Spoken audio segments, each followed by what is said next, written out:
Métamorphisme des zones de subduction. La production de magma impose que de l'eau soit présente dans la zone du manteau qui est située sous l'arc volcanique. Donc on est bien dans les zones de subduction. Les minéraux du manteau, habituellement, ne sont pas hydratés. Alors, pourquoi est-ce qu'il y a de l'eau dans la zone du manteau située sous l'arc volcanique au niveau des zones de subduction? On se pose bien cette question, donc quelle est l'origine de l'eau présente dans le coin du manteau de la plaque chevauchante?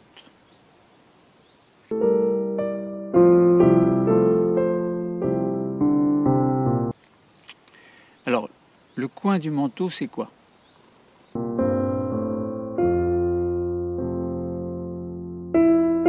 C'est la partie du manteau de la plaque chevauchante située immédiatement au-dessus du plan de Benioff. Nous allons voir qu'il y a des transformations minéralogiques qui vont se produire dans la croûte qui est en subduction.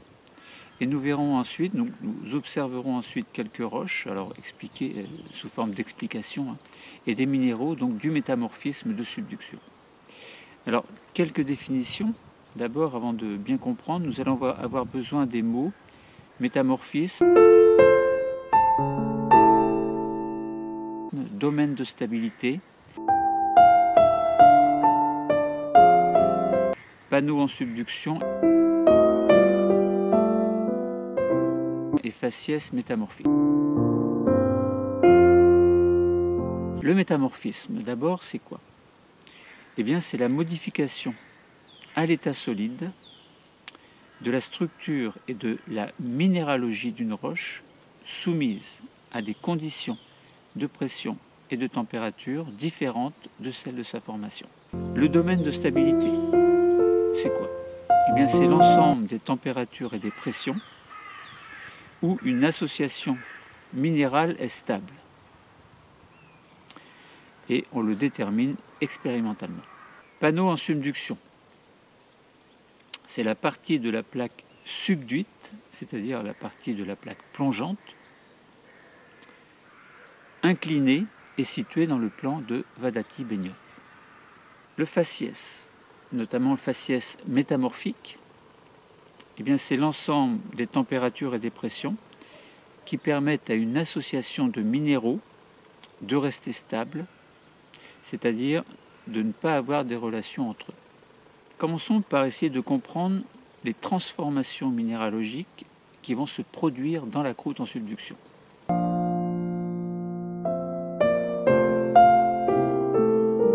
Vous devez vous procurer un document correspondant au domaine de stabilité de quelques assemblages minéralogiques.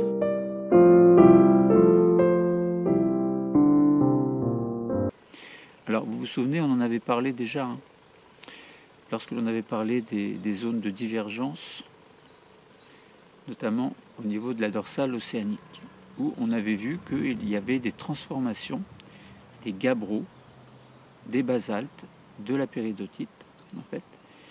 Et donc on était parti d'un domaine de fusion partielle.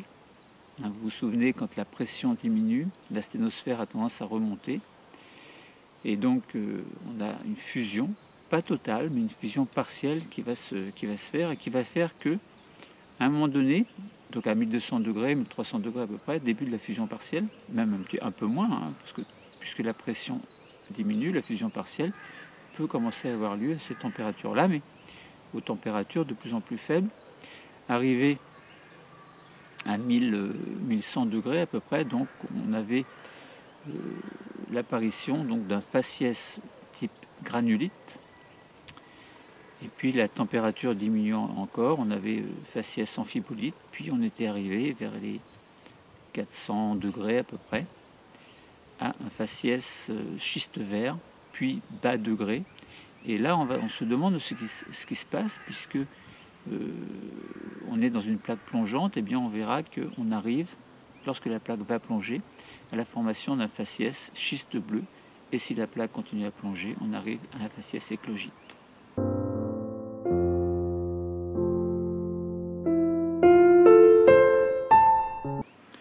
Alors, donc donc ce sont des expériences de laboratoire qui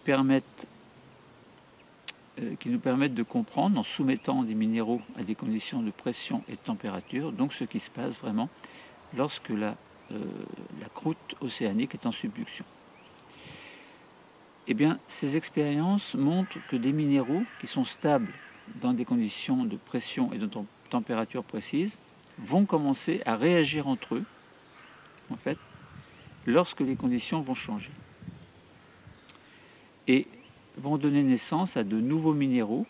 Ça veut dire qu'un métamorphisme s'est produit. Je rappelle que le métamorphisme, c'est la modification à l'état solide de la structure et de la minéralogie d'une roche qui est soumise à des conditions de pression et de température qui sont différentes de celles de sa formation. Donc là, on voit bien que ces expériences de laboratoire nous montrent qu'il y a bien un métamorphisme au niveau de cette croûte océanique.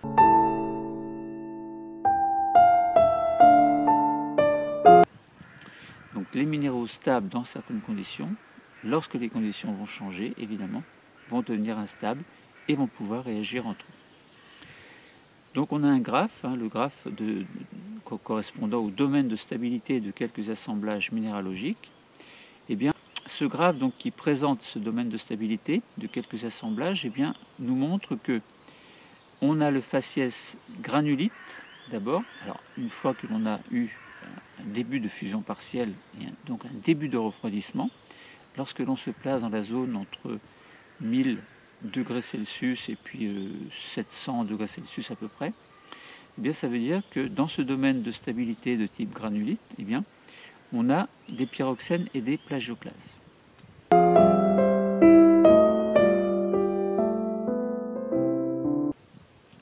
Dans le domaine numéro 2, en fait, faciès amphibolite, eh bien, à peu près entre 700 et 500 degrés à peu près, eh bien, on a de la hornblende et des plagioclases.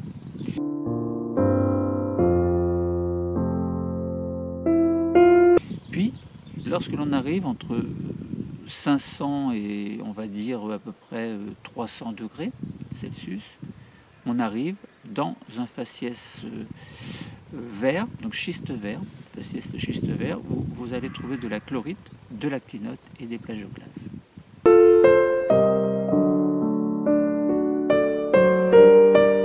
Et puis dans le domaine numéro 4, eh bien, on est bien dans la partie plongeante, puisqu'on est toujours dans les zones inférieures à 300 degrés en fait, 200 on va dire, allez, on prend une moyenne 200 degrés Celsius à peu près, et lorsque la pression augmente à mesure que la plaque plonge, eh bien les minéraux vont se transformer et on va basculer dans le faciès schiste bleu, où nous allons avoir, donc dans ce domaine numéro 4, eh bien, de la glaucophane, des plagioclases et plus ou moins d'omphacite.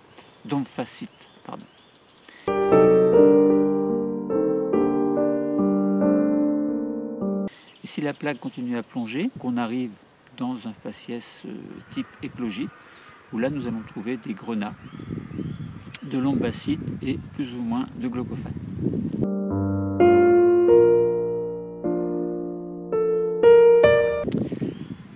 Donc vous voyez que, alors que lorsque l'on passe du faciès un peu après la fusion partielle, faciès granulite au faciès schiste vert, on avait relativement au niveau des dorsales océaniques, en fait, toujours pratiquement la même pression.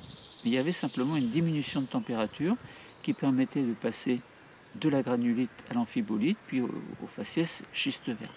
Alors que là, on a pour une température de 200 degrés, donc qui ne variera pratiquement pas, une plongée de la lithosphère selon le plan de Vadati-Benioff. Et donc, de ce fait-là, pour une faible température, on a des pressions qui augmentent de plus en plus, ce qui permet au faciès schiste vert de basculer vers le faciès schiste bleu, puis éclogite. Donc ça veut dire que, globalement, si on se situe entre le faciès granulite et amphibolite, donc pour des faibles pressions, imaginons une vingtaine de kilomètres, enfin inférieure à 20 km au niveau des dorsales, eh bien, on a les plagioclases plus les pyroxènes plus de l'eau vont donner de la hornblende.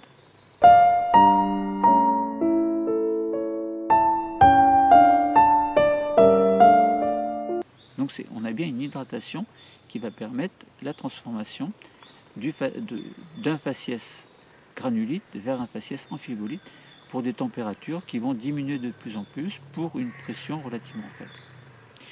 Dans le domaine, dans la zone de transition entre le faciès amphibolite et le faciès schiste vert, eh bien, on a une transformation qui se fait, donc un début de transformation, puis une transformation entre amphibolite et schiste vert.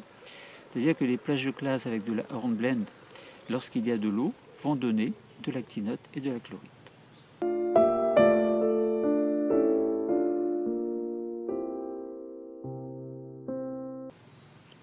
Donc on est bien dans le faciès schiste vert à ce moment-là.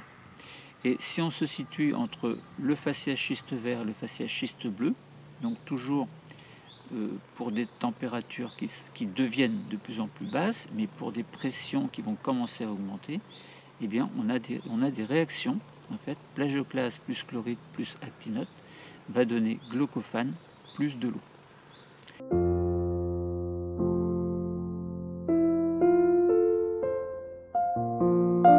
Glaucophane plus de l'eau. Dès lors où on arrive au faciès schiste bleu, et à partir de la zone de transition schiste vert, schiste bleu, on a donc les plagioclases et la chlorite et l'actinote qui vont réagir ensemble pour donner glaucophane et libération d'eau. Et voilà notre eau.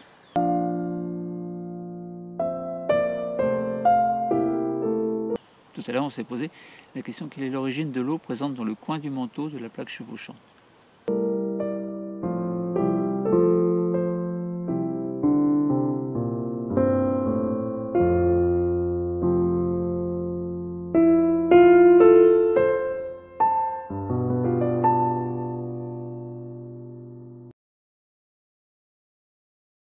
Eh bien, c'est dès l'instant où le faciès schiste bleu se forme, ça veut dire que les plagioclases, la chlorite et l'actinote ont réagi entre eux pour donner du glaucophane, et puis quoi? Eh bien de l'eau. Voilà.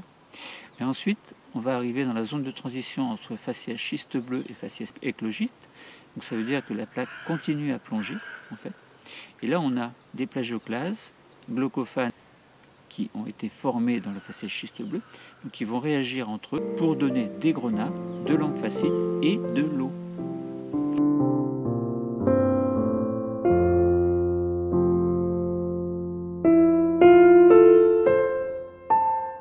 Donc ça veut dire qu'on a bien libération d'eau à mesure que la plaque plongeante se fait.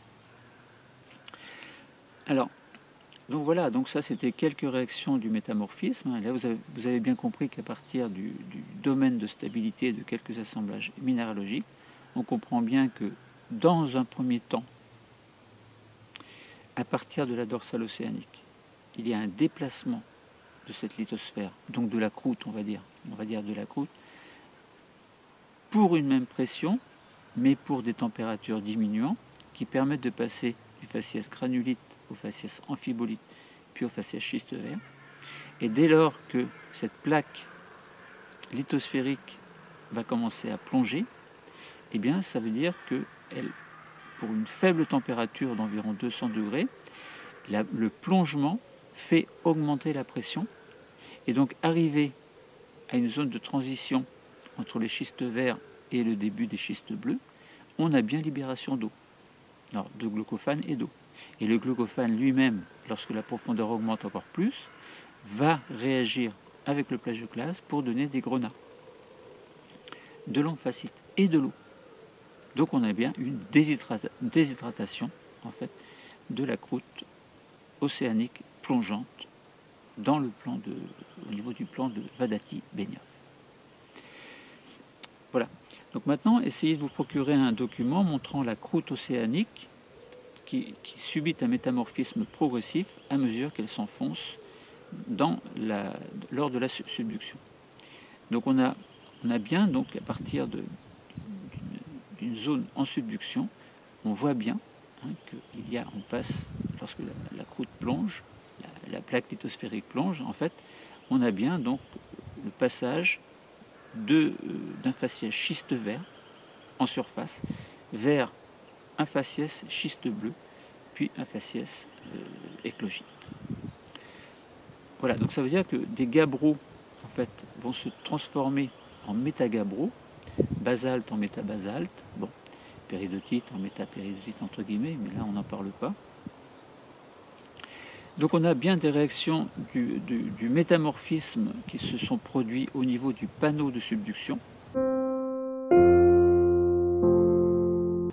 On rappelle que le panneau de subduction, c'est la partie de la plaque subduite, c'est-à-dire plongeante, inclinée, et donc qui est située dans le plan de Vadati et Benioff. Donc ces réactions du métamorphisme font bien apparaître différents métagabbros dans la croûte de la plaque océanique plongeante. Et ces roches vont passer successivement du faciès schiste vert au faciès schiste bleu, puis au faciès éclogite. Bon, voilà. Donc on comprend bien qu'arrivé à une certaine profondeur, notamment au faciès éclogite, il y a une grande libération d'eau, et cette eau va faire en sorte qu'il va y avoir un magmatisme important qui va se produire au niveau de la lithosphère océanique venant de la lithosphère continentale. Il faut bien distinguer ce qui se passe dans la lithosphère plongeante, donc en subduction, et au niveau de la lithosphère continentale.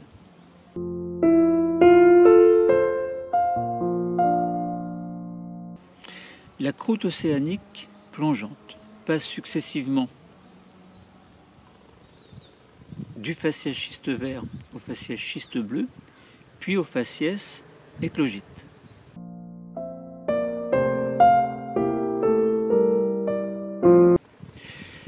Alors, dans le coin du manteau, c'est-à-dire sous la croûte continentale, mais au-dessus de la croûte océanique, et dans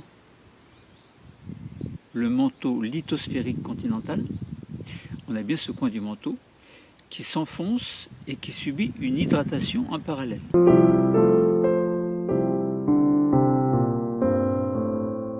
On a bien vu que dans la transition entre les schistes verts et les schistes bleus, il y avait bien libération d'eau avec formation de glaucophane en même temps. Et à mesure que l'enfoncement se fait, on arrive à un faciès éclogite, où là on a bien libération d'eau, qui se retrouve donc dans le manteau lithosphérique continental. Et on a bien comme minéraux, donc des grenats, de l'amphacite, et on retrouve de l'eau également. Et cette eau, elle fait qu'il va y avoir une fusion partielle dans le coin du manteau, mais au niveau du faciès éclogite.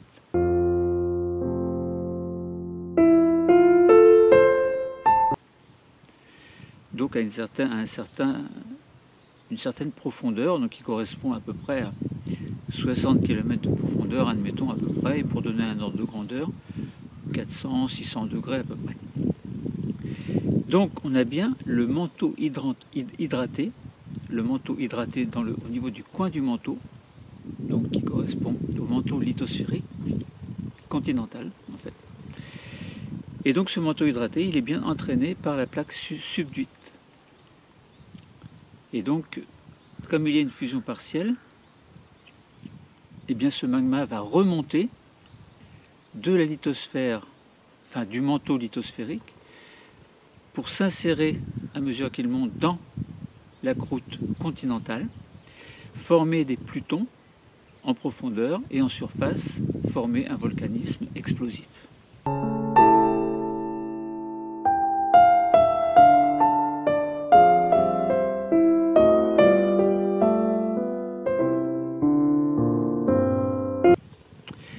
Voilà, c'était une précision importante et c'est un peu le bilan qu'il fallait faire concernant cette étude, ce qu'il faut comprendre en tout cas. Alors après, vous pouvez vous amuser à observer des roches, des minéraux du métamorphisme en subduction.